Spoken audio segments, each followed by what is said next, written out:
Anyway, welcome to Alcoholics Anonymous, the story of how many thousands of men and women have recovered from alcoholism. No doubt. And it's a story. What these people present us in this book, it's a story. We get the experiences we read about the first 100 men and women. And, there's a lot of misconceptions about the program and the fellowship. I'll discuss that in just a moment. But anyway, the main purpose of this big book is to show us precisely how they recover from alcoholism. So we follow this program. Reminder, the program is in the first portion of this volume. No other volume is required in order for us to recover from alcoholism. We have other books, that we can relate to. Like we got the Daily Reflections, we got the Good Old Timers, we got a lot of books. A lot of them are conference approved, and there are some that's not conference approved. But this is the only place where you find the recovery or the AA program. It's in this very book alone. Some people used to go to 12 and 12 meetings, but that's not the program. That's an expansion of the 12 steps. You got to take the 12 steps first before we can do anything. If we ain't took the steps, 12 and 12 do us no good. But I want to relate, the program and the fellowship are two entirely different things. They're just like night and day, no doubt. So the fellowship is simply people who attend meetings and consider themselves members. Well, the only desire for membership is a desire to stop drinking. Well, I used to desire to stop drinking in the fellowship, right? Only to leave out the meeting and get another drink. Boom, boom, boom. Okay, well, I had a desire. So what I do next? Take another drink. Boom. That's the way it was in my life. But the program, like I said, is the 12 steps of Alcoholics Anonymous. We take the steps. The big book says and how it works. Here are the steps we took. So we take the steps as they prescribe. See, the big book going to present us a recipe how to do the program, not just the fellowship. Hey, how many times we done said in the meetings, right? And we get this main line, a speaker, he gets up there and just comes up with all kind of good old words, right? And we hear stuff at a meeting, we'll take it to another meeting, and then it spreads here and there and everywhere. But it's based on the book. That's the thing. So that's what the fellowship do. You hear all kind of stuff, but it's not even connected to the book, right? So that didn't help me. Over 3 decades in the fellowship, I was dying of alcoholism because I didn't have the program of Alcoholics Anonymous presented to me. I used to hear in meetings, well, you can take this and leave the rest alone. That's Burger King recovery. That's Burger King sobriety. That stuff ain't work for me. Real alcoholic like me had to have the program. So fellowship, alcoholism hadn't changed. Shoot, it ain't changed from the beginning of time, and it's still the same today. We are not cured of alcoholism, but what we really have is a daily reprieve contingent on the maintenance of our spiritual condition. So that's what we're talking about. I started last week on this very topic, spirituality and the AA program, not spirituality and the fellowship. Two totally different things. Thank God for the program, because if I was just, they telling me go to meetings every day, 90 days and 90 meetings in 90 days. Okay, I did all that and still drank. Boom. That's the fellowship. Just don't pick it up. You can't get drunk. Put the plug in the jug. All this old kind of stuff. Shoot. And I'm sitting there, put the plug in the jug. Shoot, when I open my bottle, the plug ain't going back in it. It's going to be drunk up. Sitting here dying. Listening to all that crap I was hearing, man. So, but anyway, when I do this program, I take it very serious. I'm the same person you see on here as I am when I'm not in the meeting. I simply insist on enjoying life today, carrying the message from the big book, right? And y'all gonna hear me talk about God a lot. And I never apologize for that, because he simply did for me what I could not do for myself. I tried. Everything I ever tried, it failed. So I ain't know what else to do. Shoot, I was sitting there dying, and ready to die, trying to kill myself. The alcohol wouldn't kill me fast enough. I end up in the psych ward. A suicidal, or homicidal ideation. Didn't know what to do. So, but anyway, I don't sugarcoat nothing in the program of Alcoholics Anonymous. I simply tell it like it is. Buy the book. And I do tend to throw my experience, strength, and hope in it as well, hoping nobody has to suffer for as long as I did. So the crap we hear at the meetings is quite different than what the program actually teaches. I see a lot of people still suffering today that's been in these rooms probably 20, 25, 30 years.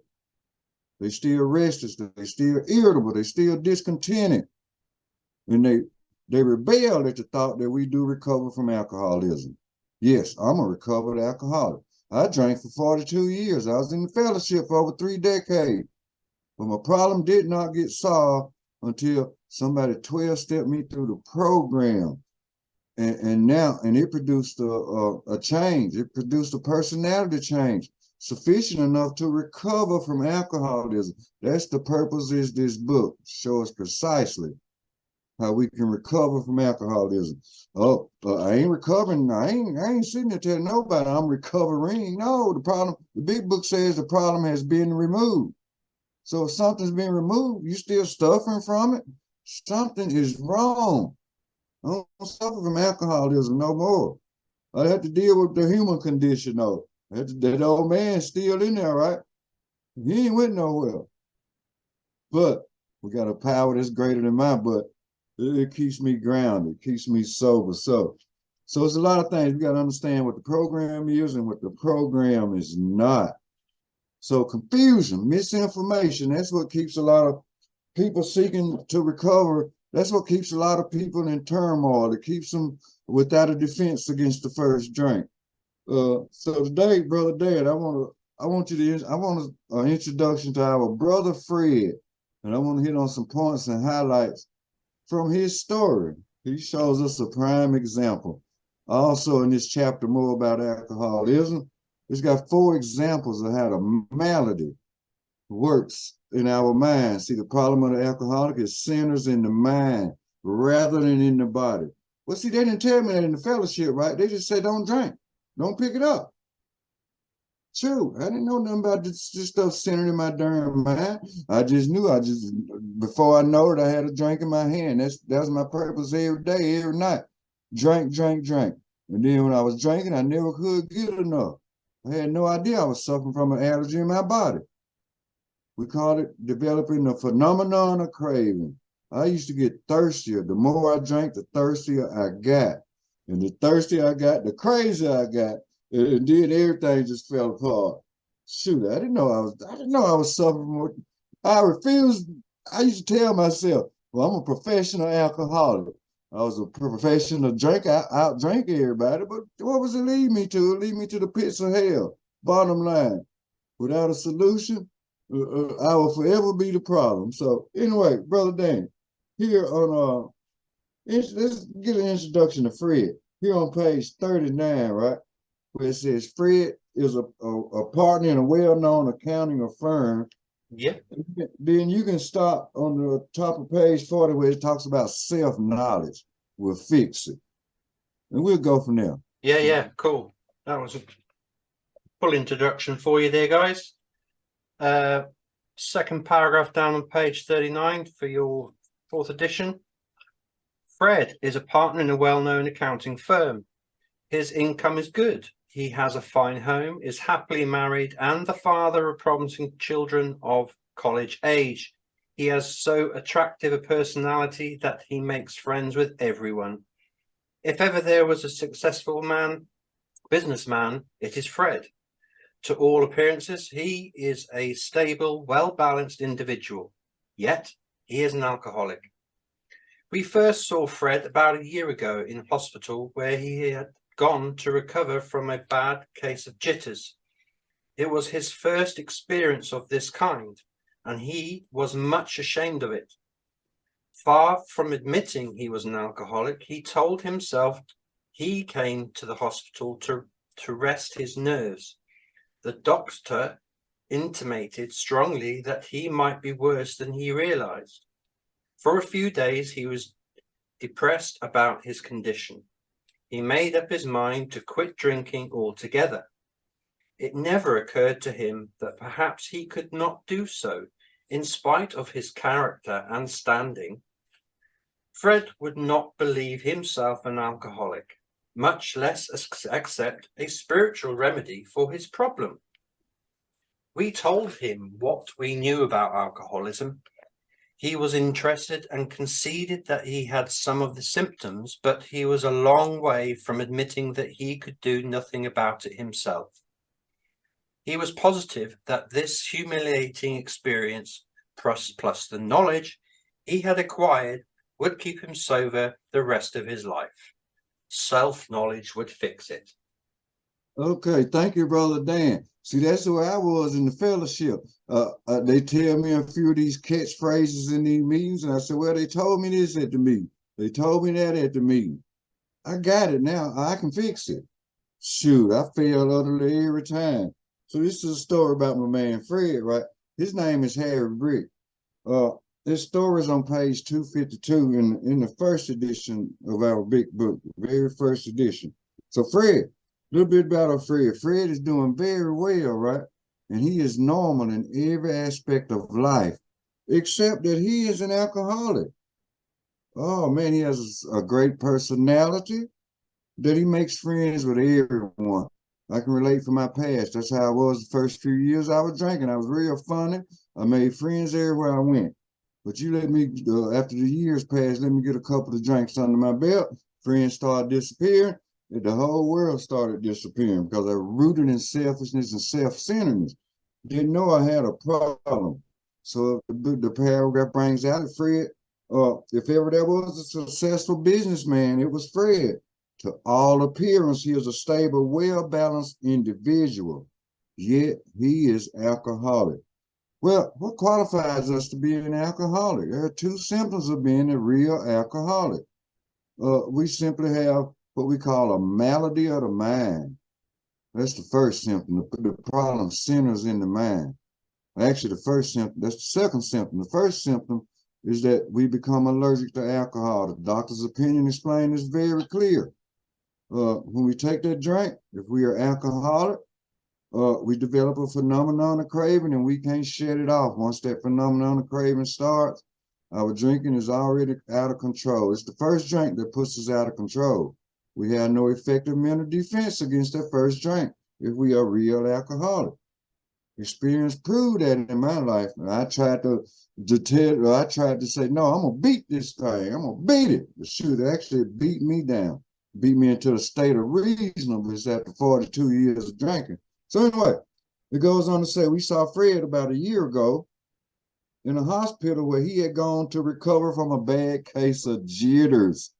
Yes, no doubt about it. That's an excuse, right? Oh, I'm going to the hospital. I'm feeling kind of jittery. And in fact, your butt was drunk. I experienced that. I used to make all kinds of excuses to call the ambulance to my house. They'd take me to a psych ward or to the hospital. Talking about I need to go rest my nerves. Now the problem is I need to sober my butt up. That was the problem. I had too much alcohol in my body, and I couldn't get enough. That was my problem, but I wouldn't admit it. Shoot, I go to the hospital 14 days, sober up, come back out. I'm good until I get to that first store. I'm stopping to get that bottle, and I'm back, and then life back like it was before I ever went. So it goes on to bring out.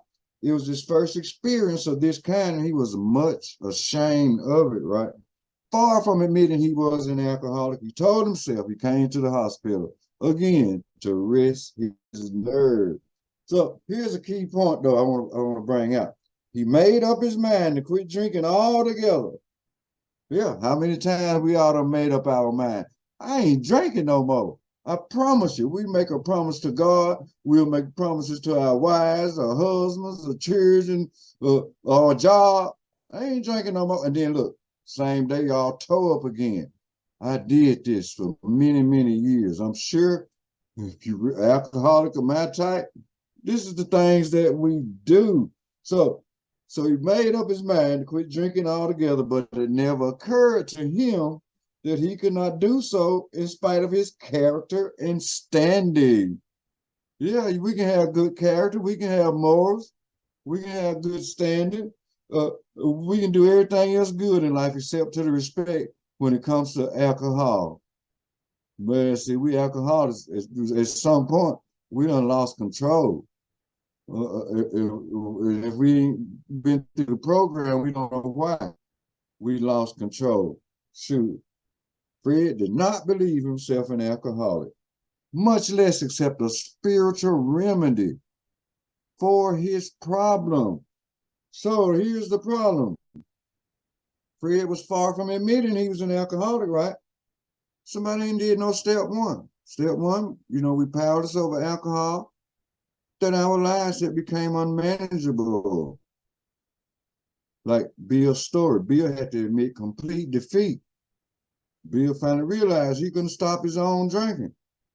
I realized I couldn't stop mine, but I kept drinking many years after I knew I couldn't stop mine. I just thought it'd go away one day miraculously, but it didn't. No doubt. So, bottom of 39 again, he says, much less accept a spiritual remedy for his problem. I used to frown up about talking about this spiritual remedy. See, I grew up in the church, right? And when I got to be 16, I was too grown. I had already been drinking for like a year, 2 years. I started at 14. So I left the church. I told Mom, I'm grown. I'm ready to move out the house now at 16 years old. Alcohol was a major factor in my life way back then. So when I left the church, I didn't want to hear nothing about no spirituality. Alcohol had became my master. Fast forward years later, I come to find out the spiritual solution that prepared in this book starts in step 2. Came to believe that a power greater than myself could restore us to sanity. Came to believe. Yep, I left the God thing because I was scared of that God that I grew up listening to. I realized I had to quit playing God when I was introduced to this program. So fast forward, I'm going to flip over to the next page, page 40. So, like I said, I didn't believe myself an alcoholic neither. So here's what Fred goes on to relate.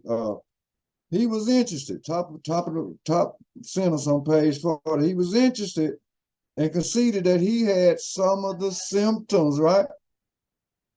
He was interested, but he didn't want to admit he had the 2 symptoms that made him alcoholic. This is where we make excuses. I ain't alcoholic. I can stop when I get ready. But you let a real alcoholic take that first drink and see if he can stop. No, I never could. So it goes on to relate, he was a long way from admitting he could do nothing about it himself. He was positive. Now look, here's somebody so positive that even this humiliating experiences he was having, plus the knowledge he had acquired, would keep him sober for the rest of his life. Self-knowledge would fix it. No, that's a lie that we all believe. That is a lie, right? We can acquire all the knowledge in the world about hearing stuff in the fellowship, right? That stuff never solved my problem. Self-knowledge didn't fix it. They told me to do this. They'll tell me to do that. That didn't fix my alcoholic problem. No. So Fred, he believed that his fear and the memory of these humiliating experiences would keep him sober for the rest of his life. Bill Wilson, he even said fear sobered him for a bit, but the big book don't say how long, right? But he eventually went back to drinking. Fear may sober us up for a minute. I used to have a heck of a fear, right? I used to be fearful when my alcohol bottle was running low. I would panic. I had to go find some before that run out. And Lord help if I ran out. Oh boy, I walked around so fearful, so scared. I didn't know what to do. No doubt. So it goes on to talk about on page 40. We heard no more Fred for a while. One day we were told he was back in the hospital. Well, a lot of y'all probably don't know my story, but I had many trips to the hospital due to my alcoholism. The last thing I can remember, probably about 20 trips in the back of the ambulance, ending up in psych wards, ending up in jails, in institutions. Boom. I could stay sober for a month. I could stay sober when I'm locked up in jail. But Lord knows, as soon as I come out, that drink is coming on first. And I never made it home from the hospital sober, not one time after all them years. No doubt. So So then he goes on to say, when he was back in the hospital, right? This time he was quite shaky. He was a little worried now. He soon indicated he was interested to see us. This talking about two people that has recovered from alcoholism. They come to present him the message. So, but then here's Fred, right? He's the guy that's absolutely convinced he had to stop drinking, and he had no excuse for drinking. He exhibited splendid judgment and determination in all his other concerns. Yet, here he is flat on his back again in the hospital. No doubt about it. He had good judgment. He could take care of a lot of the affairs in his life. He had determination. But self-knowledge won't fix none of us, people. So that was the problem. Self. That's the key word as we go through the program. Selfishness, self-centeredness. We believe that's the root of all our troubles. Step one, I had to get out of self and say, well, I do got a problem. I had to admit this stuff. I had to fully concede that I was an alcoholic. Page 43 brings out, once more, the alcoholic at certain times has no defense against that first drink.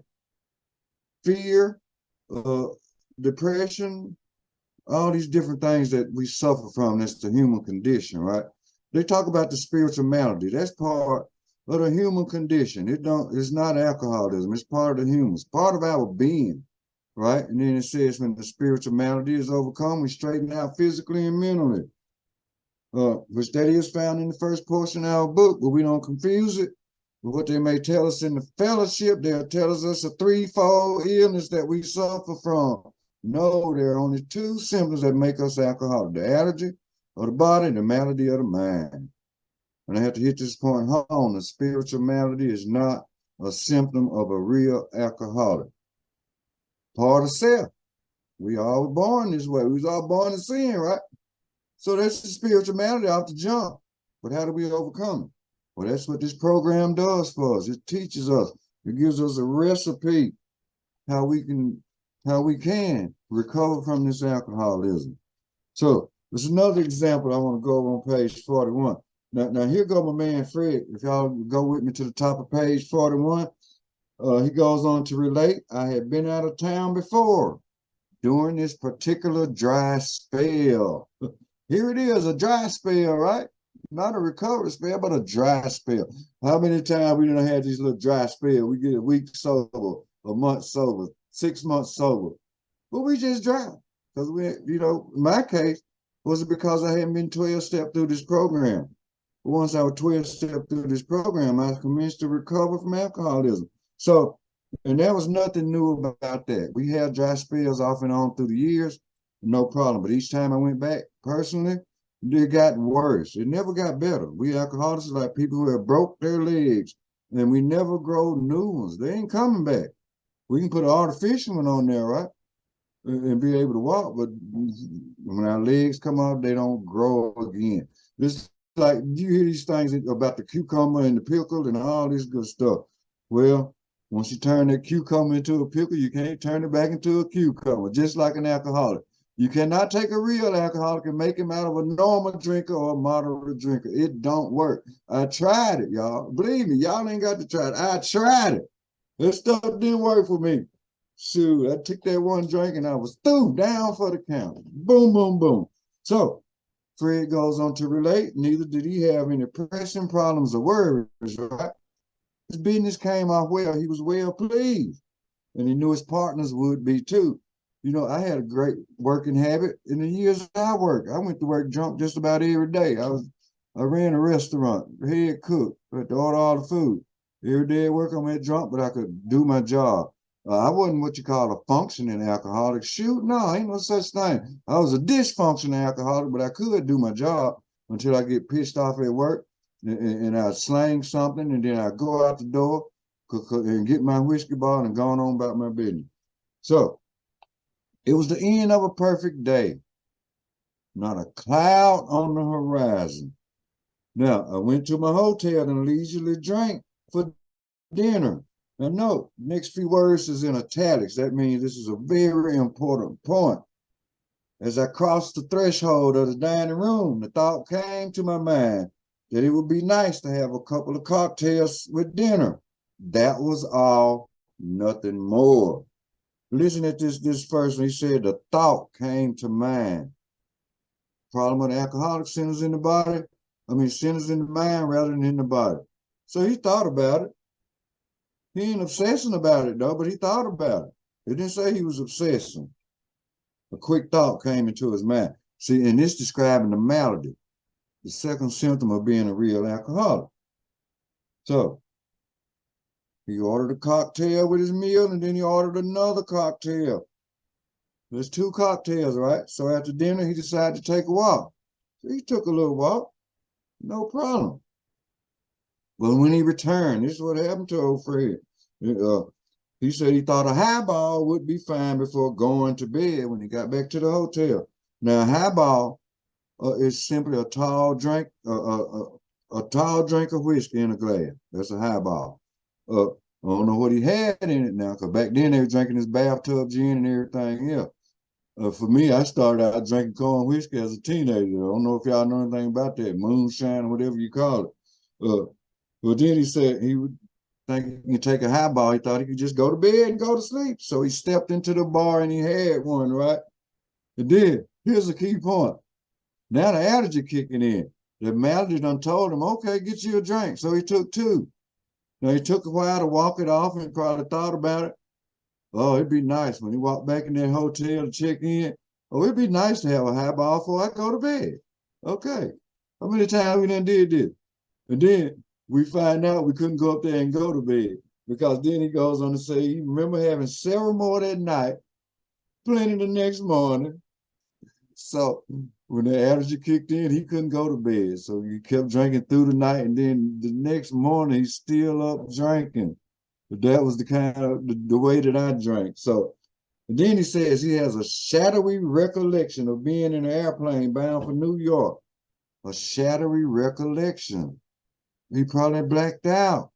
We all experienced some of that probably, because a lot of us alcoholics, we do tend to black out. We tend to be woke, walking around, moving around, talking to people, and don't even remember it. I experienced this for a lot of years in my life. A blackout don't mean you pass out. There's 2 different things. A pass out, your butt fall out and go to sleep. But a blackout, you can still function. Let me give you one example. With my son that's coming home today from Tennessee. He was 2 years old. I took him to the club. I got in that club. I said, I'm going to get a drink. And it led to another drink and another drink and another drink. Next morning, my wife come out the door hollering and screaming. I'm sitting in my driveway. My son in passenger seat, we there asleep. He was 2 years old at the time. That is plain insanity. I was in a blackout, and it scared the crap out of me, Pete. Scared the crap out of me. I don't even know if I drove home or somebody drove me home. See, that's what this stuff does to us. Wow. But I just want to share that, because that's some of the things that I went through 40-something years of drinking. So here we go. On 41, still on 41, right? I ain't gonna get into the taxi cab drivers and all that in New York, because when Fred got in that taxi, he got everything, anything he needed in New York. New York is a city that's humongous, and everything you want, everything you need, everything you might think you need, the taxi knows where everything is at.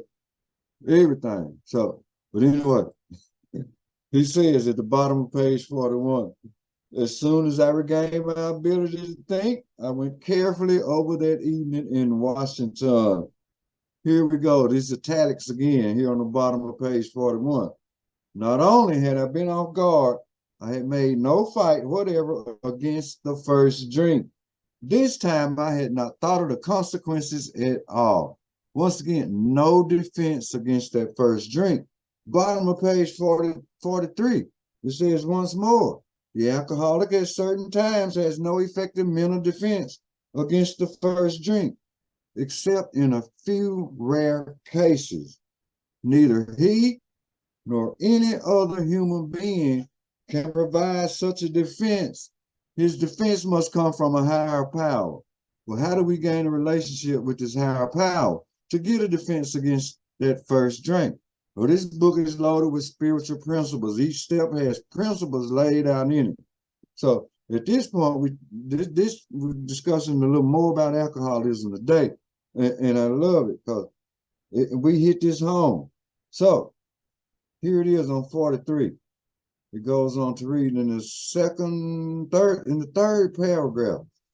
This the doctor talking to him said, "What you say about the general hopelessness of the average alcoholic's plight is, in my opinion, correct.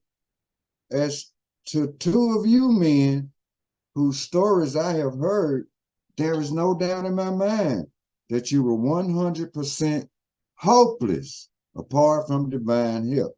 100% hopelessness. That's the type of alcoholic that I am. I was 100% hopeless.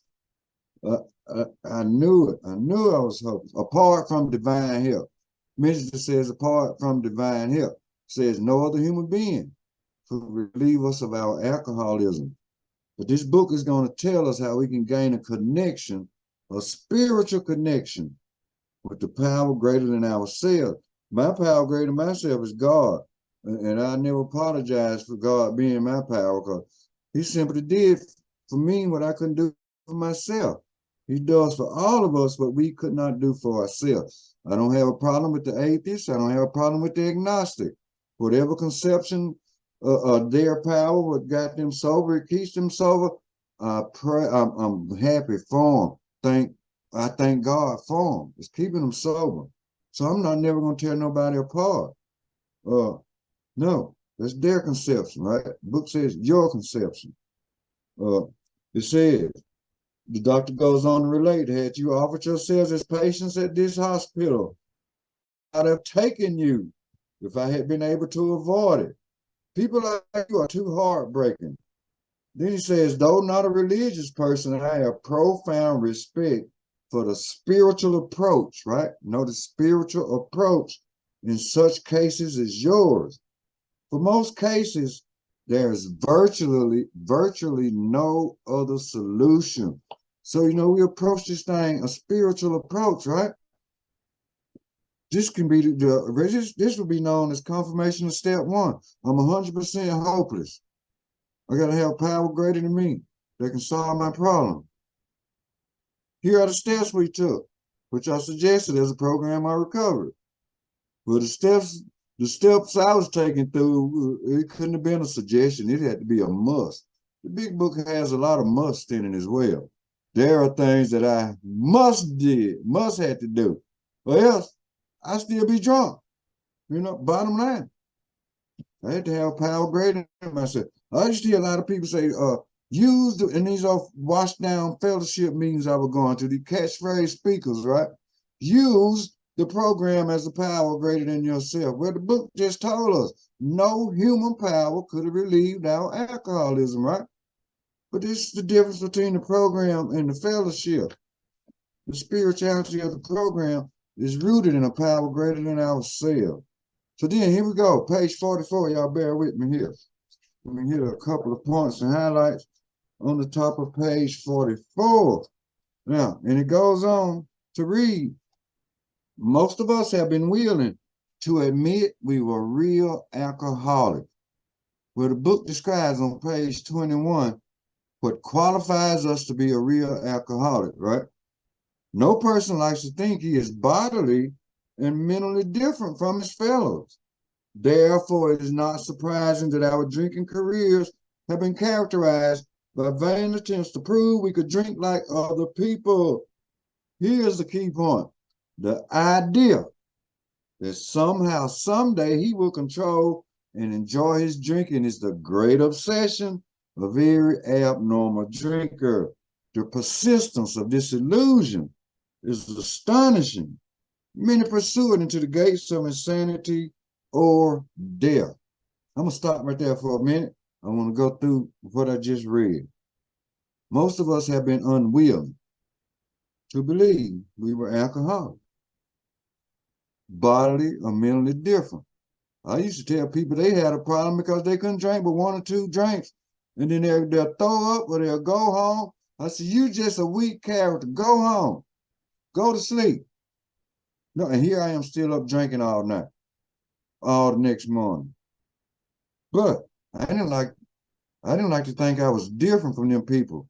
But I could see it. I mean, they could do 1, 2, and stop, but I couldn't. But I said, no, I can control and enjoy my drinking. That's the delusion I was living in. Then it goes on to relate. Therefore, it is not surprising that our drinking careers have been characterized by countless vain attempts to prove we could drink like other people. Yeah, when I was trying to prove I could drink like other people, I was trying to prove I could outdrink other people. That's crazy. That's insanity. So, bottom line, we are physically and mentally different than normal drinkers. We're in a distinct class. The big book calls it a distinct entity. So how many times we done tried to drink like other people and try to, if they drank 1, I'll drink 1. If they drank 2 and stop, then I'll try to drink 2 and stop. But I couldn't do it. Because by the end, that allergy done kicked in. So when they stop, I'm still drinking and I'm on more and more and more. I always fail when I try to drink like normal people. So here's the key point. It talks about it talks about this great obsession, right? So we are obsessed with this darn illusion that someday it will be different. That's an illusion. That's a lie. The big book talks about we couldn't distinguish the true from the false, right? And we couldn't. I always told myself when I take this next drink, I'm gonna be different this time. I ain't gonna drink but 5. I ain't gonna cuss nobody out. I ain't gonna go to jail. But you know what? I always did. Every week I'm somewhere, they don't be to pick me up for walking while intoxicated or driving while intoxicated. One time I stopped the police and give me a ride home. They gave me a ride to jail. Because I'm told that's a delusion, illusion that we're talking about.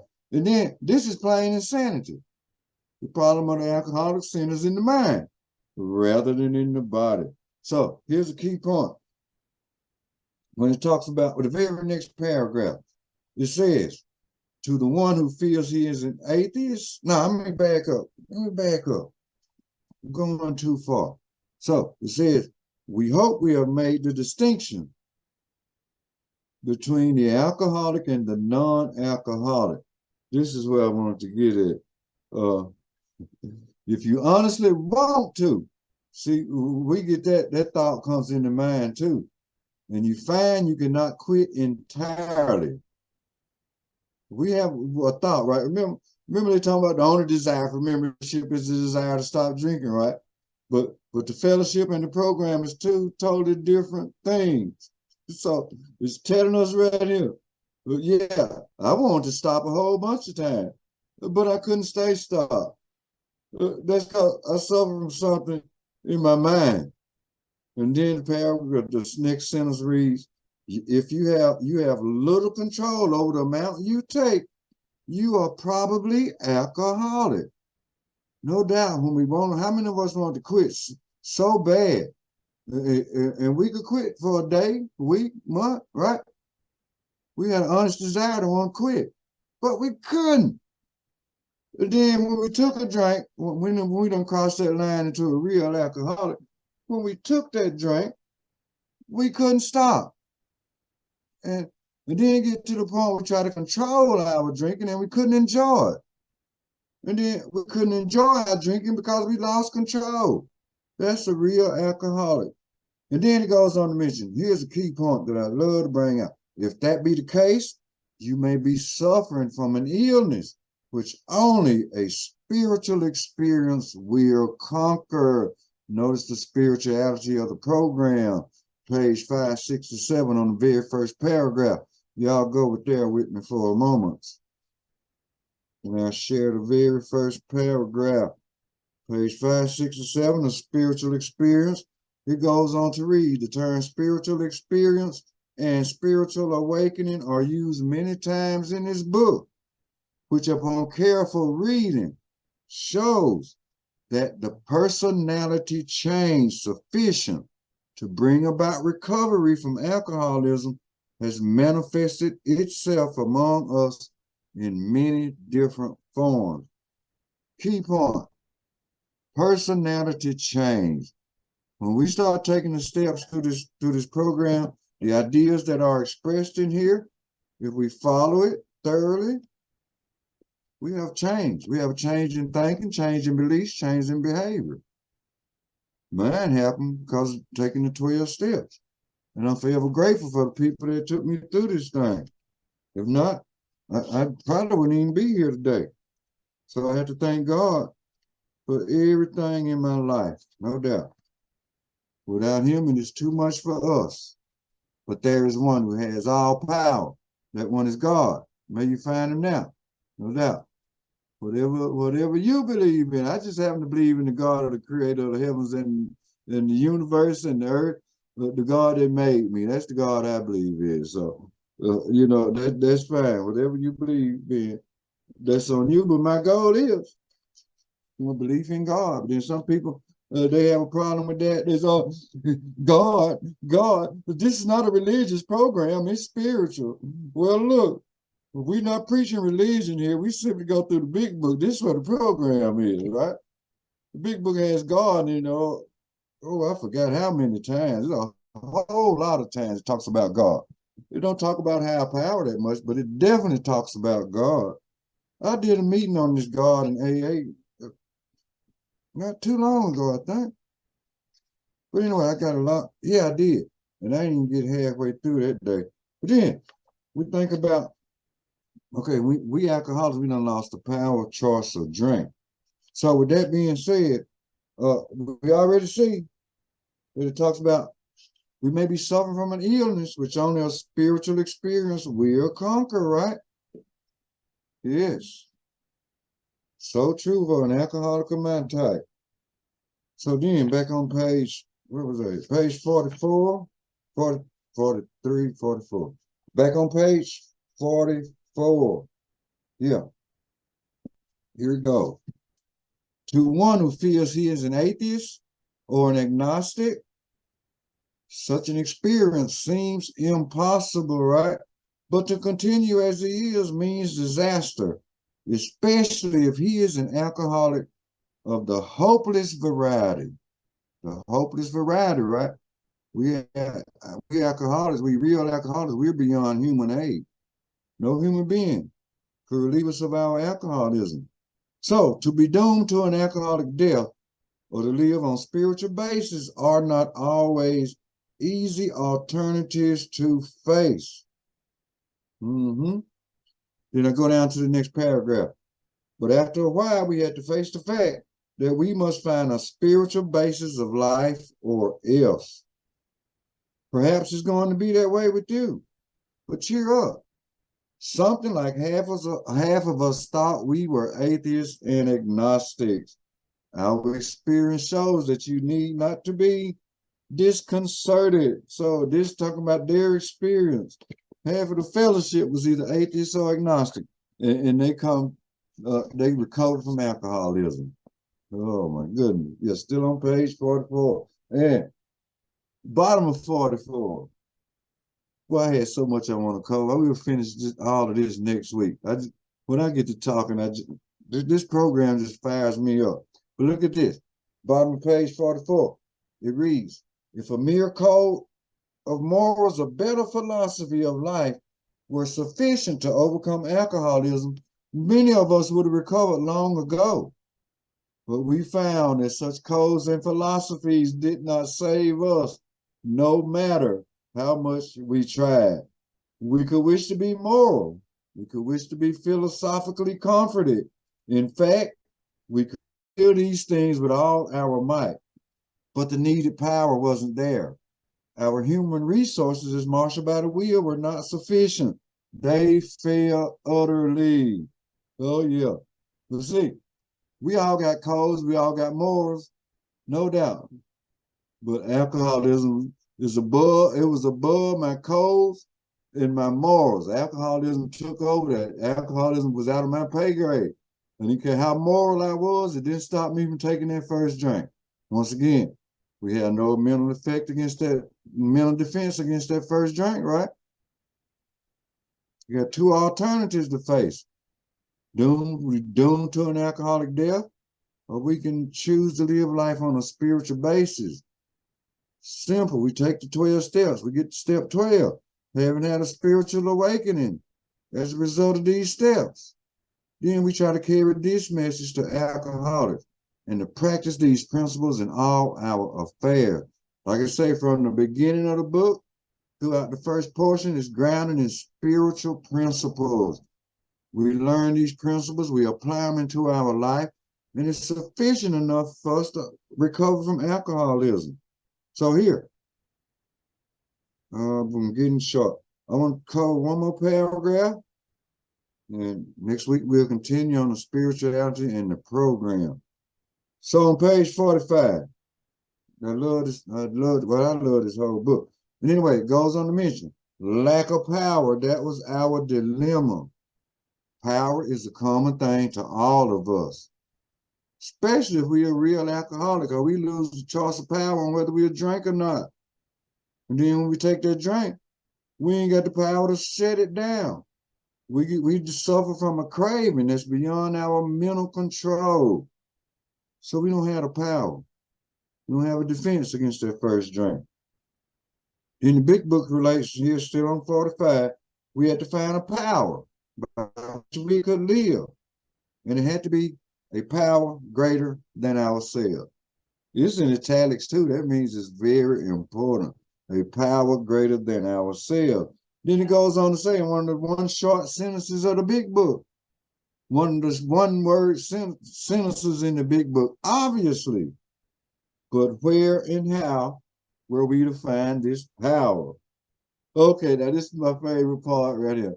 It says, well, that's exactly what this book is about. Its main object is to enable you to find a power greater than yourself, which will solve your problem. Notice it didn't say you got a 50-50 chance, you got a 10% chance or 20%. No, it says it will solve your problem. That means we are written a book. Here it is. Basic text. This is a basic text. We study this thing. We live this thing, which we believe to be spiritual as well as moral. And it means, of course, that we are going to talk about God. Exactly. Here, difficulty arises with agnostics. Many times we talk to a new man and watch his hope rise as we discuss his alcoholic problems and explain our fellowship. But his face falls when we mention God, right? His face falls. For we have reopened a subject which our man thought he had neatly evaded or entirely ignored. I had to come to a point where I had to get my belief in God. God can solve the old age rhythm of alcoholism. He can solve our problems too, right? First of all, we had to quit playing God. It didn't work. Rooted in selfishness and self-centeredness. Step 3 prayer, we ask for God to relieve us of selfishness. Then we can proceed. Once that is done, and we smash the delusion that we can be like other people or want to be like other people, that delusion has to be smashed. We have to smash it. If anybody else smash it for us. And the smashing comes from realizing I'm a darn real alcoholic and I can't stop on my own. I need help. I need power greater than myself. So I thank everybody for being here today. And I'm going to shut off right there. Thank God for all of you helping me on my journey just by being here. And thank you, Brother Dan, once again for being the great co-host that you are. And God bless everybody on this beautiful, sober Sunday. Roll Tide for life. Roll Tide for life. Thank you very much once again, Campbell. Lovely stuff, brother. In the chat windows, just the one window. I've put the audio link to the YouTube channel where this and others are held, the Keystone PayPal Tradition 7 information, and my email if you would like further meetings from the Keystone, both live